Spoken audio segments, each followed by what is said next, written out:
Zoom, you just need to approve it. I'll do okay. And hello, everyone. We are now on our second lesson today, and about keeping kosher. And last time we did an overview of all the different topics we're going to cover, which is a lot. And we also talked a little bit about the meaning of the word of keeping kosher. Today, I want to really introduce the chapter from the book. Okay, you remember the book I said everyone should get? We have it. We might have some more in the office, but we can also order more. Okay. Actually, there's a big discount now. I'm sorry for I'm sorry for everyone that bought it. They went down, and I think they have stocks of it. Like they're less and less observant, people. So the demand is not growing, unfortunately. But maybe one day it will change. So maybe buy 10 of these, and maybe you'll be able to sell them for a lot of money one day when there'll be more observant. It's like an investment, for the future. So it's like a stock rate. It's a little bit sad because such a big book now. I think you bought it. I don't remember for how much. The problem is the shipping. Okay.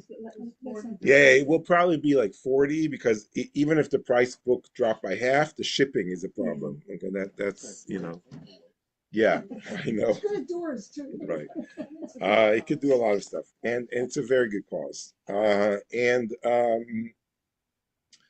the chapter on the dietary laws, which is keeping kosher, I actually decided as I'm preparing all these lessons that I want to have each one of you have a copy of it and to go through it. So you could also write down, your remarks. So you could write down your name here on this and then take it home with you or leave it here. So next time, and you can write your questions on it. This is like a gift from a congregation there to me to you.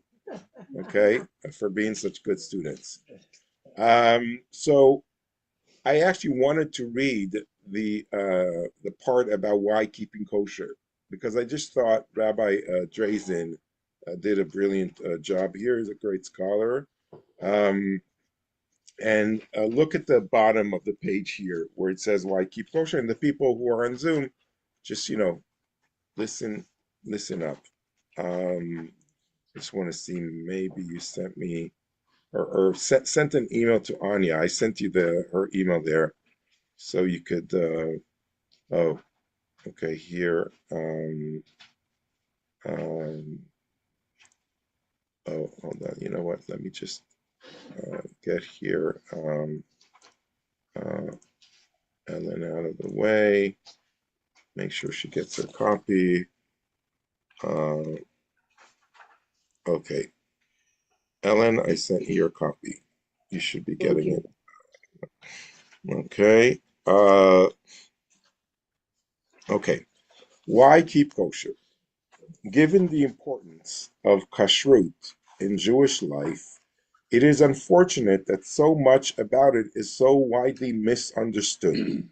Some people, for example, assume that kashrut is only about cleanliness and hygiene, and therefore believe it is no longer necessary in the modern world. Okay, this is where I want to stop. This is a very big misconception. I hear from people, I hear from close people to me all the time that say, keeping kosher is something that kept the Jewish people healthy and, from all the diseases that were around, the plagues, the Black Plague, etc. in Europe, because we wash our hands before we eat, food that is clean, like pigs were very unclean back in the times, etc. And therefore, now that we live in a more clean world, it is not necessary to keep that. Okay, so there are two problems with this assumption. One is that you decide that what's what's clean and what's not, and also you decide that this is like the rationale behind the Torah. And if the rationale is no longer there, so you decide on your own that you're not keeping the Torah. That's not how it works with the Torah. There's some like divine things that are out there. It's like sometimes they have an explanation, sometimes they don't, but you don't just go around and change things. Now that doesn't mean that Judaism doesn't have changes. We've seen changes. We've talked about it in our previous lessons, right? but making this clear-cut assumption is problematic, as we see and as we know.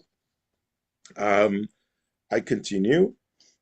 Others believe that kosher is merely, and I have to skip the page, a word for Jewish ethnic food. Okay, I've seen that happen a lot, including still others assume that food that is misleadingly marketed as kosher style is virtually identical to kosher food. No, kosher style is not kosher food. Okay, usually it's the opposite. Okay, kosher style might have sometimes, a kosher style deli. They advertise it's really, they shouldn't really be using the word kosher. It's really it's not fraud. I don't know if you're allowed to. It's more. It's a misnomer. It's ethnic food. That's really the way. Some people getting a corned beef sandwich. Yeah, That's it's not kosher style. I think everybody knows it's not kosher, but it's corned beef, and they contribute it to being a Yeah, food. right. So I have two problems with that. One is that it sort of like labels Jews, oh, this is their food. It's like other people might want to enjoy, a corned beef sandwich. What if I don't like Jews, but I want to have a corned beef sandwich? So now I won't eat it because it's like considered kosher, like Jewish food. You don't deserve it, right? Okay, but it's like I don't like Israel. I don't support it. But like now, every time I want a sandwich like that, so why are we labeled with a certain kind of food? Okay, I mean, if it would be, like the matzah, I would understand. Okay, matzah is a Jewish food. It's in the Bible. It's very clear. Okay, but there's so many other foods that it's almost like creating a stereotype, right? Like Jews eat, at a deli. It's like a small deli, in New York. Why? Soul food, you think of black people and it's their spices and their preparations. Kosher style is Jew food. Yeah, okay. It's Without? it's possible, but I think it went to a certain degree, like probably, It might be more. You're thinking it's confusing to people that they We're might not think Jewish. it's kosher. Yeah. And also people might think it's kosher. Oh, thank you very much. Oh, these are the the three of them. Okay, thank you very much. I want to talk about this at the end of my lecture today. Well, Organic. Then they think, I actually had one of my own children tell me they were going to keep kosher anymore. They just didn't do organic. Really? Wow. That's interesting. That's a very big misconception. Right, right. Some people think that organic food, some people think, some people, I've heard it more than once. Some people think that organic chicken is kosher chicken. I've heard that. Yeah. So that's a misconception. And the biggest problem is really that it's not kosher. None of these assumptions is correct. Please turn off your cell phones. None of these assumptions is correct. Kashrut, keeping kosher, is among the most important institutions of the Jewish religion and constitutes nothing less than an attempt to turn the act of eating, surely among the most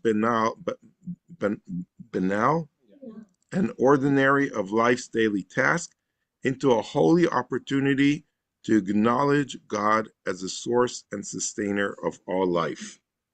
Okay, so this is in a beautiful sentence. Rabbi Drazen really says keeping kosher is it's much more than these conceptions or misconceptions, and it's really relating to acknowledging God's presence in our life in the most mundane and banal, ordinary life task, which is eating and drinking. So everything we do in our lives as Jews has a meaning, has a purpose, from the moment we wake up in the morning till the moment we pass away from this world, from the moment we're born until then, and we try as much as possible to bring that holiness into our lives. So food and drink is no less important. Actually, it's even more important because it's something we do all the time. So being aware of what we eat and when we eat it, etc., is a very big part of our holy behavior as Jews. Okay, I continue. Perhaps I should begin by mentioning the classic argument against keeping kosher, that the primary purpose for keeping kosher is bygone days was to promote and maintain good physical health. All food is safe now, the argument goes, and the laws of kashrut are obsolete because we now have government oversight of food preparation. Beyond a doubt, the systems for growing, preparing, and distributing food have improved vastly over the millennia, but there's no evidence that physical health was ever the basic reason Jews kept kosher. Nor does the fact that there are healthy aspects to maintaining a kosher diet constitute convincing proof that health considerations were the original context in which these laws were developed. And then please read what's in the bracket, it's very important. It is worth noting that one can obey the laws of kashrut carefully and still eat unhealthy. Okay, Yeah. so, okay, yeah, uh, 2 weeks corned beef. right, Salad right. or anything. I gained a lot of weight over Passover eating kosher for Passover food. So it's not, I can tell you, you don't have to be, you could be very healthy keeping non-kosher.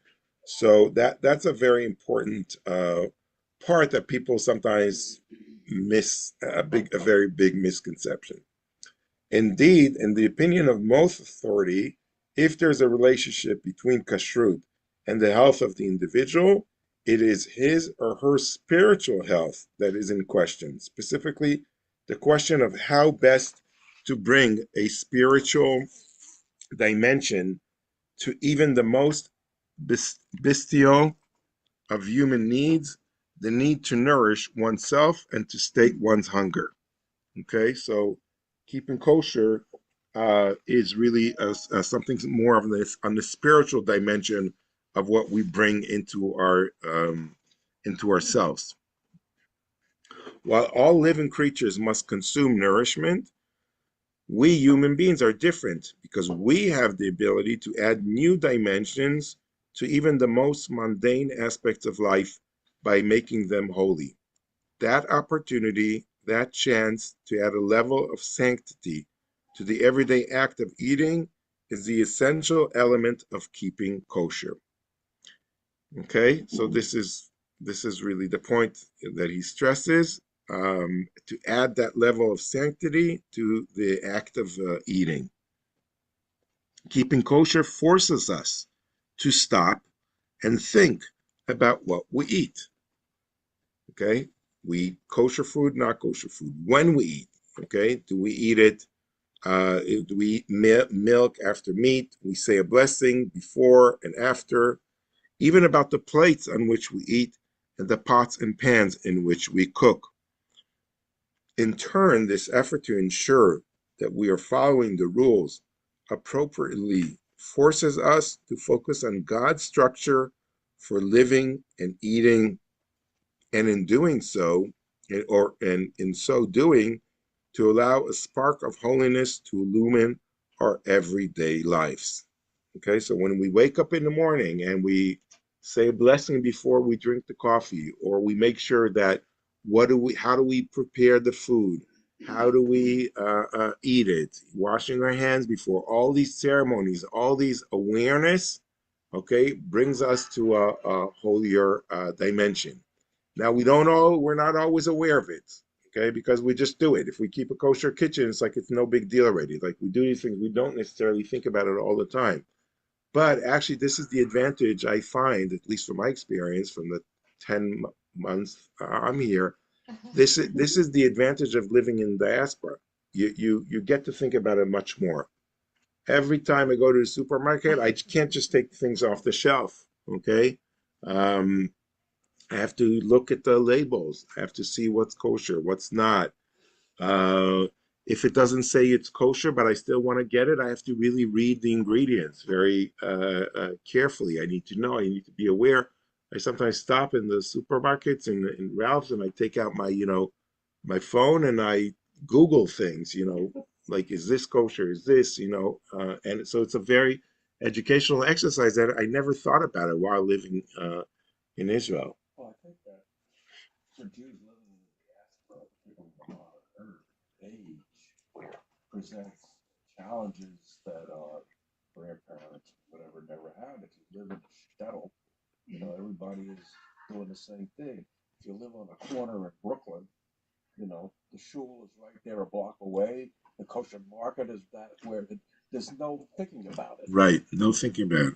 Yeah. So this becomes a very, you could look at it as, this is a burden, or you could look at it as like, wow, I really need to put more effort into something that I think is so simple, and I need to make it, part of my routine, which I believe acquires you, a better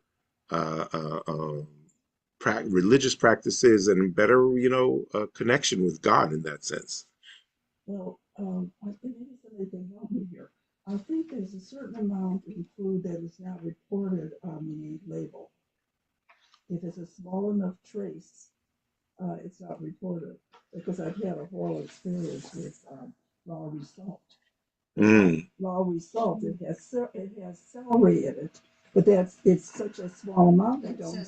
So what I made was something special for my friend. She almost died. Oh wow, really? That's a real problem for her. Yeah, but I'm just saying that it isn't on the Yes, list. yeah. Yeah. By law, you have to say everything in there, but if it's something kind of Spice. general like spices, Yeah. that can be. Oh, that could be anything. Okay, so Or that's artificial flavors or artificial colors. They don't name it, but you're supposed to just yeah. accept it. So there are things you always have to learn about. Okay, so the next paragraph at the end of 306, it also bears mentioning that the reverence for life engendered by the dietary laws have contributed over the generations to the development of a tradition that demands humane treatment of all living creatures. Even as we depend on animals for food, we're directed to ensure that we do not become callous toward animal life. Keeping kosher also facilitates and strengthens Jewish identification. Oh wait, I'm sorry. I just want to stop for a minute about that. The way of slaughtering is done, okay, is considered a very humane way, and also it makes you stop and and think about before you kill an animal about that consumption. And even the Torah doesn't encourage you to just eat meat as much as you want. First of all, there's certain species you could eat and not, okay? So it's less encouraging for the species that could be eaten, but at least the ones that are not eaten, okay, they're so Mother Earth sort of like continues to grow in that more original way, and the ones that are more habitat creatures, they multiply anyhow, within humans. So there's no, these species don't become, you know, eradicated, like distinct. Um, and also the way the shchita, the way the slaughtering is done, is also done in a very specific way, and it's considered that you have to make sure that the blood of the animal goes out as quickly as possible, and that the animal loses its consciousness as soon as possible in that way. Okay, and also you spill the blood and you cover it. Okay, you don't eat the blood, which is considered, and we'll talk about that in a minute. But it's considered, much more um, humane treatment for all living creatures. Again, vegetarians could come and make the argument that still we're eating meat, but that's a different, I think, argument. Okay, because Judaism does not necessarily call to being vegetarian. There's some rabbis that say that it does, and it's an interesting argument. Actually they have a very good argument. But the fact that the Torah allows you to eat meat means that it's not, it's not only about that. Okay. Well, stated in Bereshit, Mhm, God has given you this, and Yeah, but you know what? It says like with all the other things, it says like it is you for you to eat and enjoy, and it doesn't say that exactly with the animals. And there is sort of like a feeling that in the Garden of Eden, they did not eat the animals. It's only afterwards, after they left the Garden of Eden, and after the flood, the flood with Noah. Well, we're going to see that in a minute. Okay, bottom of 306. Keeping kosher also facilitates and strengthens Jewish identification. Faithfully observing the laws of kashrut helps maintain the connection between our own generation and past generation of Jews. Taking care with our eating also creates a link among Jews today by establishing an overarching bond with them that transcends the details of ethnic cuisine or dining customs. Keeping kosher is an active, vital way to identify as a Jew.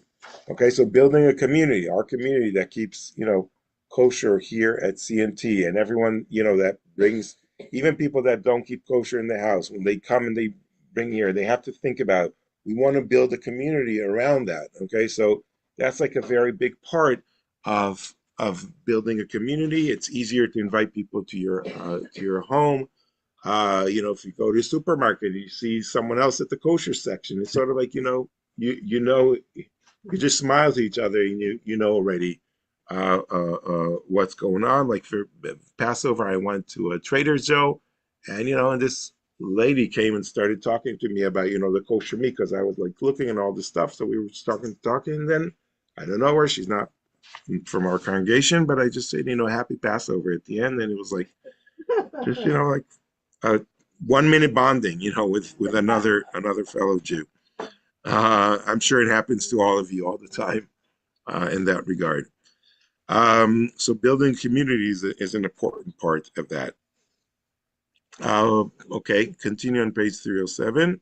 Finally, many people have long felt that there's a disconnect between scrupling mightily regarding the observance of the law while demonstrating an apparent disregard for the health, safety, and dignity of food industry workers.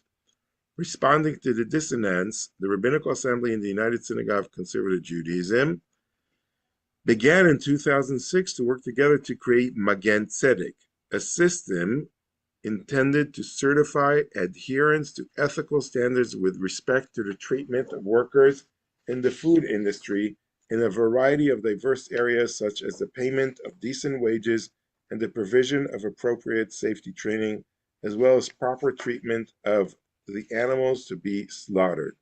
The project has helped to move the discussion of ethics in kashrut to the mainstream kashrut supervision agencies, and has thus made consumers of all stripes sensitive to the meta issues involved in kashrut observant. The process of establishing reasonable yet enforceable standards continues, and as of this writing, initial inspection and supervision of kosher food providers has already begun to determine which will receive a certification mark known as the Magen Tzedek. Tzedek is righteousness, and Magen is defending of righteousness. what does that mark look like? Well, I don't know. I don't know. This was written more than 10 years ago. I have to make sure this project is still up and running. Although I saw a group of Orthodox rabbi recently starting talking about the ethical, upkeep of keeping kosher. Because keeping kosher, if not done in a proper way, could really hurt the environment, hurt the animals as they're growing. Because they might be too crowded, and also the wages that the workers, they might not all be treated properly. So you're eating kosher food, but the whole process of that it was made was not done in a kosher way. It wasn't like people weren't treated and the animals were not treated properly. So how do we make sure that organic kosher, it's like bringing those together, that kosher food is prepared in a proper and decent way, is a big concern now in the 21st century. And the conservative movement is the one that started it, because the reform movement doesn't keep kosher, and the Orthodox, I don't want to say don't care, but they're at least the Orthodox that are in charge of like the kosher business, like for them it's like a big business, so it's not so much on their mind, because it's a business, they want to make money. So it's the conservative movement that keeps kosher is the one that really started going to kosher slaughter houses and seeing how workers were treated and animals were treated, and they introduced this mark of Magen Tzedek, of Magen is like the protecting justice, protecting righteousness. So, and they wanted to do a mark on these food. I don't know if they got to doing it, but that was definitely the plan. But it definitely got people more and more thinking and aware of these situations. Would that be another person outside who would have to be in charge of that mark? That was the idea. I don't know if they got to implement it. Why? Well, that makes it even more expensive. Oh, I think they had the volunteers. I don't know. Maybe that's why it didn't work out. Yeah, but basically, you would really want to train the plants themselves, the factories themselves, to So what do do you it in a think proper way. the treatment of workers goes, I won't say above and beyond being kosher, it has to do with the way you treat your fellow man. Right. And a lot of times it happened that specifically the kosher slaughterhouses were not treating the workers properly. So people said, like, I don't want to buy meat from this. I'll buy from another place that treats them properly. I could send you articles about it. It was very big in the, 2 decades ago. Rabbi, Yeah. another thing about keeping kosher, I think, is that we need to show support for the kosher industry. Because if it's only going to be Orthodox Jews that buy the kosher product, they can't be supported that way. So, if you have a choice, just like I only buy organic, I pay more. If I have a choice, kosher, I'll be willing to pay more to support our industry. Yeah. Because it's more expensive for them. It's more expensive for organic producers and growers too. Right. That's true. That's a very important point. I have a friend that buys organic kosher meat. Yeah. And Wow. Trader Joe's has it too sometimes. Sometimes, right. That's true. Yeah, it's much more expensive. Yeah. But it's a very worthwhile cost. Right. I agree. I don't always follow it, but if I can, I prefer it as well. Why? I try to buy things like from the in the supermarket, so that the supermarket knows that it's like moving off the Right. shelf. Exactly. Yeah. I do that as People well. want it. Yeah, and have conversations with them also. It's so nice that you have this stuff, etc. And they're very happy about it. When you look at Costco, you'll find that different Costco's will carry, some will carry a lot of kosher stuff. Yeah, the one in Marina Culver City. Del Rey Yeah. is a Jewish Marina Costco. Del Rey. We've got the generally Asian carries a Costco. whole lot of stuff. That's right. Right. Yeah, we do. We have the Asian Costco, but that's the Jewish Costco. Yeah. There you go.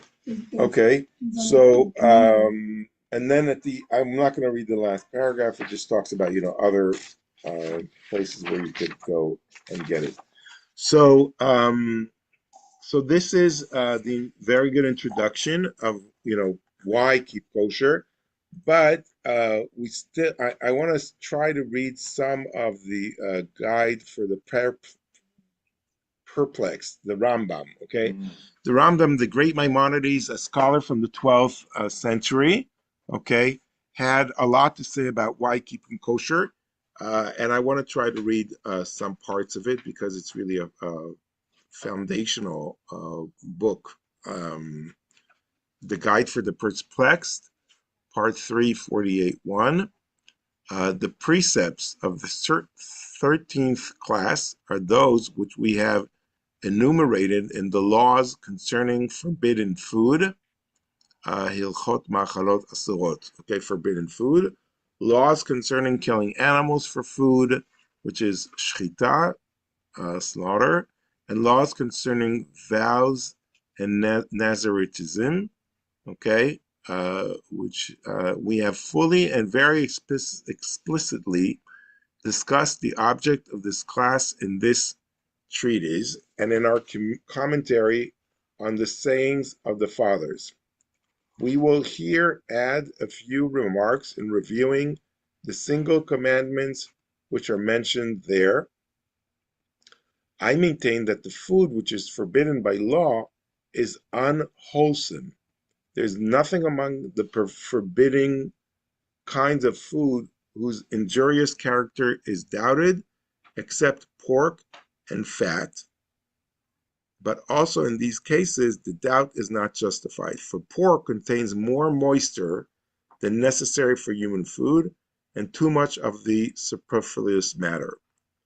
Okay, so the principle, so the Rambam basically is saying that pork is less healthy.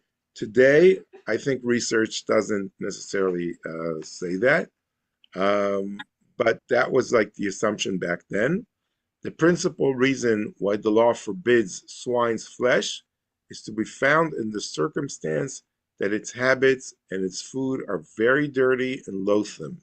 It has already been pointed out how emphatically the law enjoins the removal of the sight of loathsome objects, even in the field and in the camp. How much more objectionable is such a sight in towns? But if it were allowed to eat swine's flesh, the streets and houses would be more dirty than any cesspool, as may be seen as present in the country of the Franks, that's the French, as saying of our sages declares, the mouth of a swine is as dirty as dung itself. Okay? So basically the Rambam is playing along, the whole part of keeping kosher for health reasons. And again, this was the notion throughout Europe and all of these areas for many, many years, that it's like a filthy animal, that it's an unhealthy animal, etc.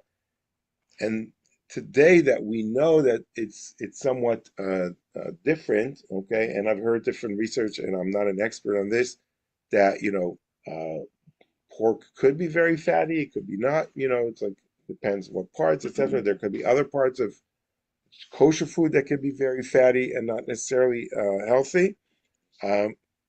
Right? Yeah, well, but I don't think it's, yeah. So it really depends as well. It's true that the kosher parts of the, because fat is something that you're supposed to avoid, in most fats, not most, but parts of the fats of the animal are considered not kosher. So like the parts that are without fat, would be healthier.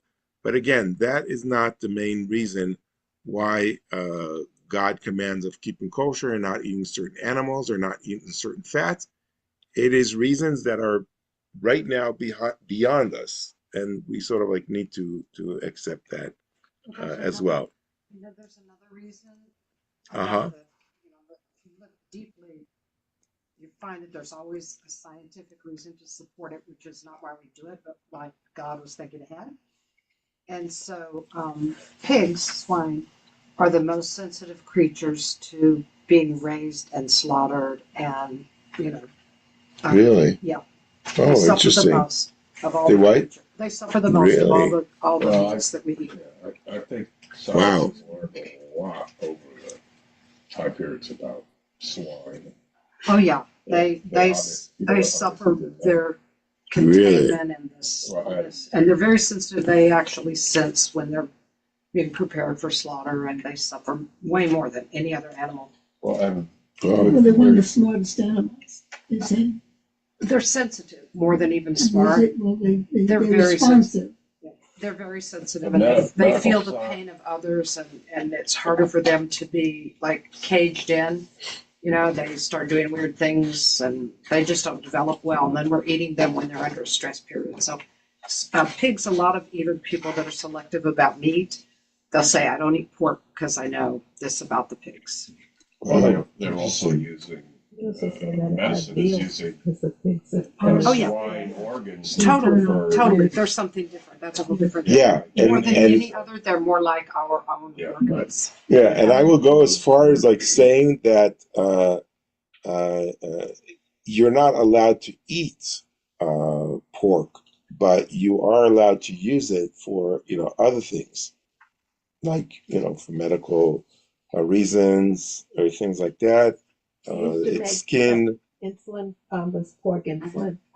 Yeah, so there's some things that you could use it for. Insulin comes from pork intestines. Really? Uh-huh.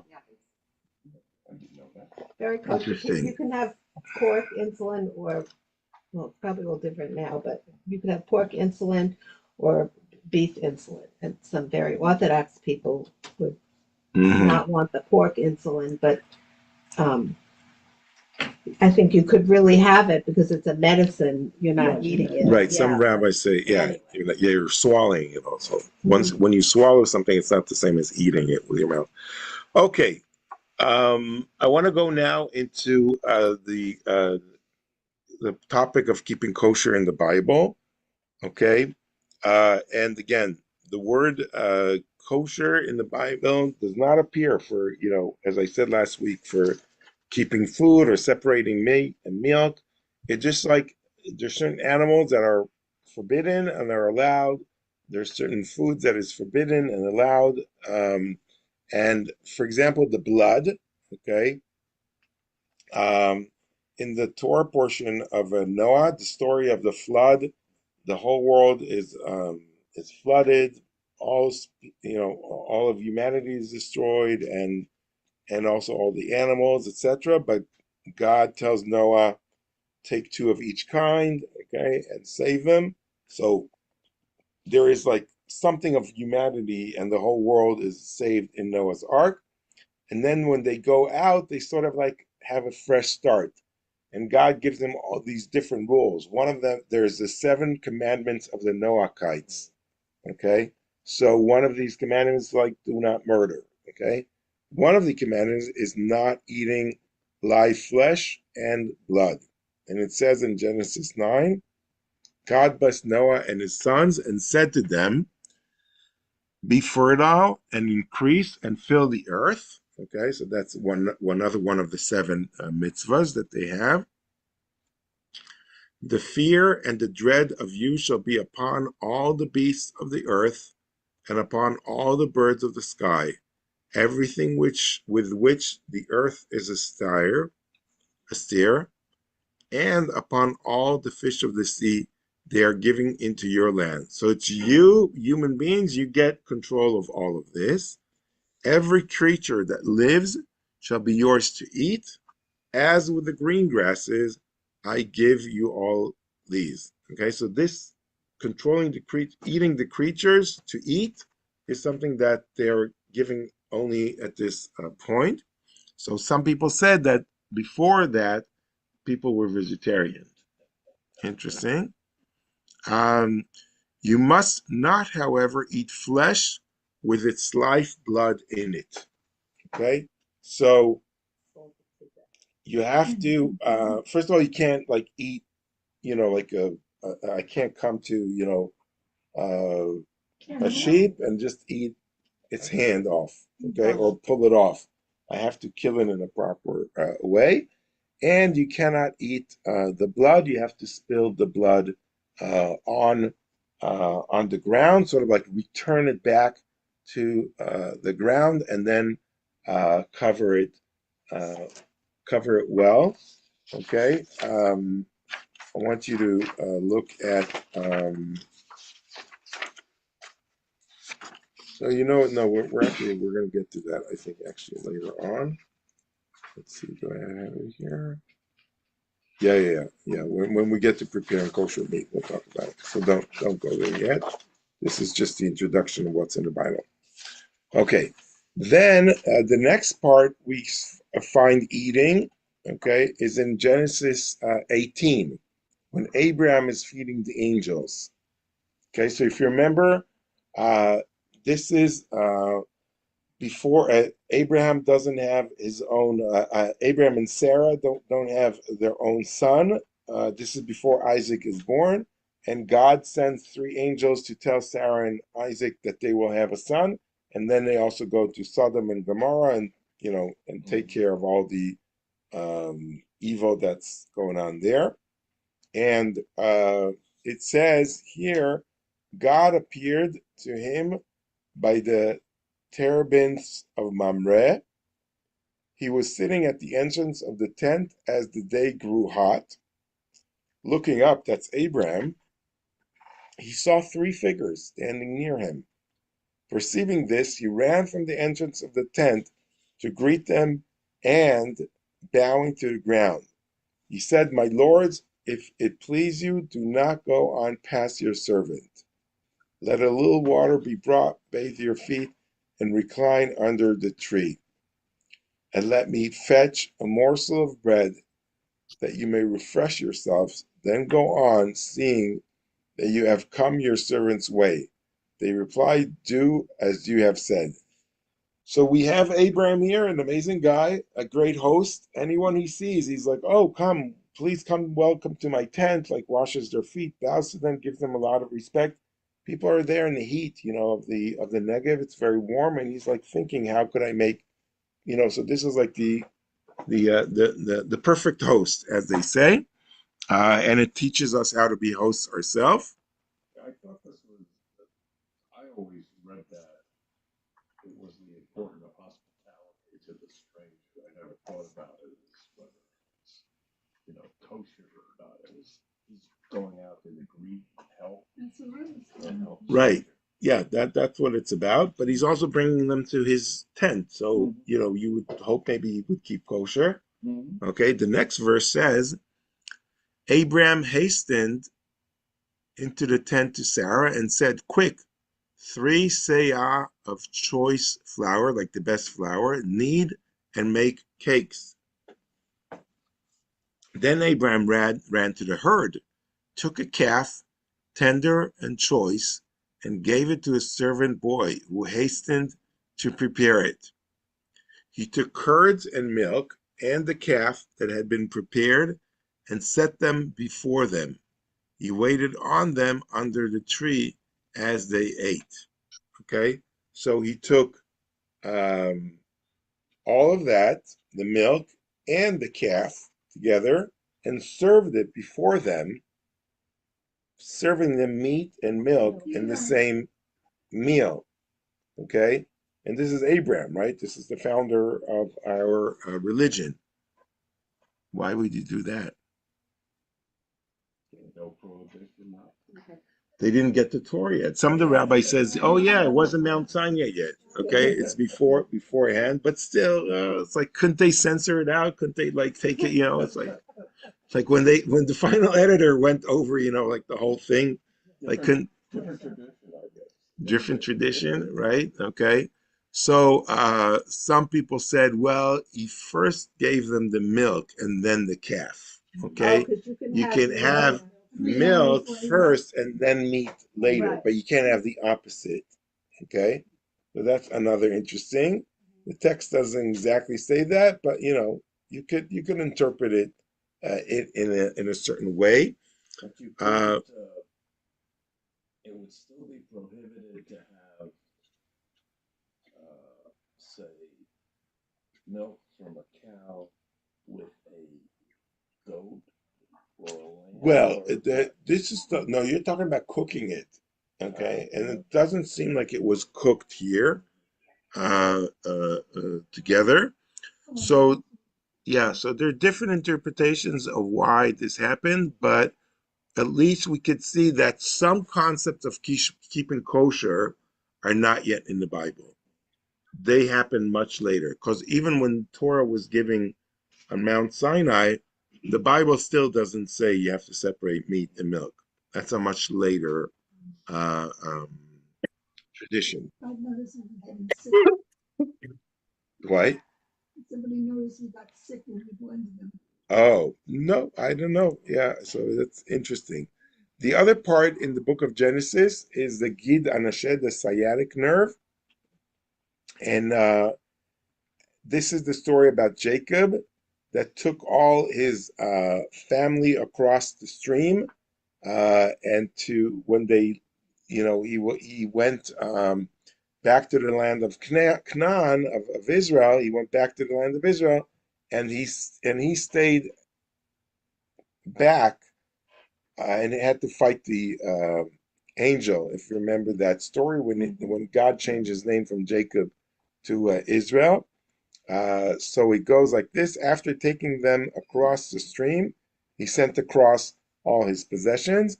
Jacob was left alone, and a figure wrestled with him until the break of dawn, like an angel. When he saw that he had not prevailed against him, he wrenched Jacob's hip at its socket, so that the socket of his hip was strained as he wrestled with him. So Jacob named the place Peniel, meaning I have seen a divine being face to face, yet my life has been preserved, because he was fighting the angel. The sun rose upon him as he passed Peniel, limping on his hip. Okay, because that's where the angel touched him, so he got hurt there on his hip. And that is why the children of Israel to this day do not eat the thigh muscle that is on the socket of the hip, since Jacob's hip socket was wrenched at the thigh muscle. Okay, so there's a certain part that we don't eat in animals that, even though it's like in a kosher part of the animal, that part of the animal is not kosher. And that is sort of like remembering Jacob's fight with the angel, and when he changed his name from Jacob to Israel. So to commemorate that event that happened, okay, even before the Torah was given, here's a commandment not to eat the sciatic nerve. And what if you're a butcher, you actually have to take out that sciatic nerve, and then you could sell that part of the meat. Okay, you know that? We don't need to know that because we get the kosher meat already prepared without it. Okay, like we get it salted already, right? We don't need to do that. Yeah, but if you're a butcher, you need to know that, because that's how you kosher. That's how you could sell kosher meat. Yeah, sure. No, Is the name of Peniel place in Israel now? yeah. There is. It's actually overlooking the Jordan River where Jacob crossed. Yeah, it's a nice observation. In the Bikat HaYarden. Okay, so the next part in the Bible that talks about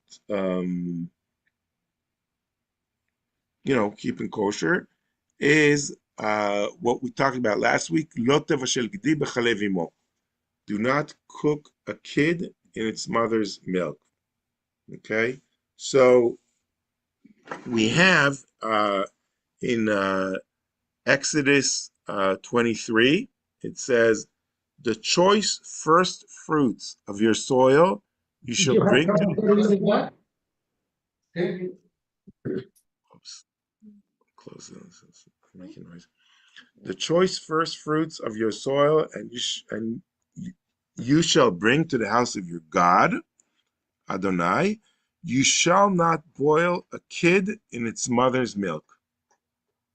That's it. That's what it says. Now, what does it have to do with the choice of the first fruits of your soil? You shall bring what does that have to do? You shall not boil a kid in its mother's milk. It's not clear at all. Let's say maybe it's referring to I'm bringing a kid, which is really the fruits, the first fruit of my household, right? Let's say I have 10 cows. And that cow gives now its firstborn. That firstborn I have to take to the temple. So maybe when I take that to the temple, maybe that is what it's not clear. The text is like, it's giving us a lot of open place for interpretation. But you can't, this is like something that repeats itself again in Exodus 34, verse 26, exactly the same verse. The choice first fruits of your soil you shall bring to the house of your God.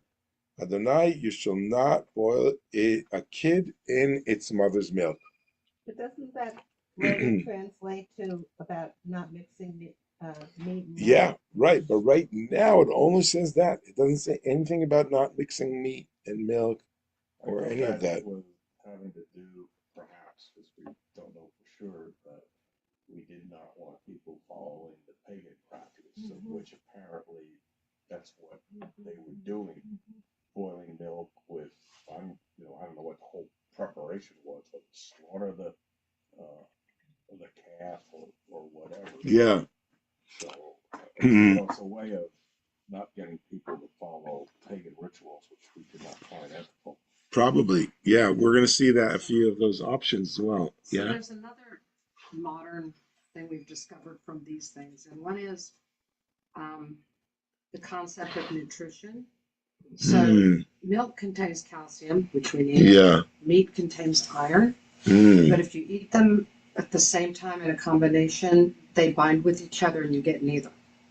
Really? So, if you're trying to, so you need to drink your milk, get the calcium and all the benefits, eat your meat later and get the iron and those benefits, and some other nutrients act that way too. Okay. No, I'm saying we find out now that God didn't do this to work against us, okay? Well, we don't know what God knows in that. I'm sorry? What you said, Neither Calcium and iron bind chemically, and they are They like excreted without cancel being each other. absorbed. So, Very I mean, interesting. no, I'm not saying they knew this, but I'm saying God knew it. He didn't do this to punish. He didn't do this to punish us. Yeah. About everything. Very comes through interesting. eating is to our benefit in the end. Very interesting. It's a mother's milk. So the mother is still alive. Yeah. Well, that's the cruelty of doing it. That's what we talked about last week. Yeah. This is what the Rambam says here. I kind of skipped that part, but I'll bring it next time. That the cruelty of it is what causes you not to do it. So when you mix the meat and the milk together, it used to be, I said last week, it used to be like a ritual pagan also. You're doing deliberately something cruel because you want to sort of shake heaven and earth, and you want to the cosmic powers of the world to sort of change. That's why people had human sacrifice also. Okay, you would do something, you do something wrong. I mean, that you're doing something that's very upsetting, but you're doing it deliberately because you want to create this cosmic turmoil in the world. Okay. And then in Deuteronomy, it says, you shall not eat anything that has died a natural death. Give it to the stranger in your community to eat, or you may sell it to a foreigner. For you are a people consecrated to your God. You shall not boil a kid in its mother's milk. So again, this unclear rule comes within a context of not eating anything that has to do died a natural death. Okay, which is also interesting, right? And anything that dies a natural death, you're not permitted to eat. Okay. So is it right to give it to your neighbor or Well, your neighbors. Well, so this is. They don't have the same laws. It's And not. maybe Yeah. they'll die. And maybe that'll be easier for you. No, I don't think that's the point. I am quite convinced. No, that's not the point. It's not because it's not healthy. It's just because Jews don't eat dead animals. Because you don't know why they died. Yeah, that's not why. It's always struck me as very commonsensical. Well, maybe they died of a disease. Yeah. No, maybe they died of old age also. Well, Okay, then it's tough. or maybe yeah, or maybe they died because they were haunted. Hunted. Oh, Okay, so right, yeah, so that a yeah, buffalo, but you know, it's not you correct. can't eat these Yeah, things. predators, Okay, they, if they found the carcass, they eat it. yeah, why not? Yeah, if I see a lion ate, you know, a cow, why not eat the cow? The parts that he left. Okay. So, in the South, people eat roadkill. It's called bergud. It's a stew made of miscellaneous roadkill. Oh, okay. So And yeah. also, Bergud. there's a woman who makes jewelry out of bones. Okay. So there are different laws, but the reasoning here, because we are a consecrated people to God. This is really the lying message here. And with that, I want to conclude for today. Any questions?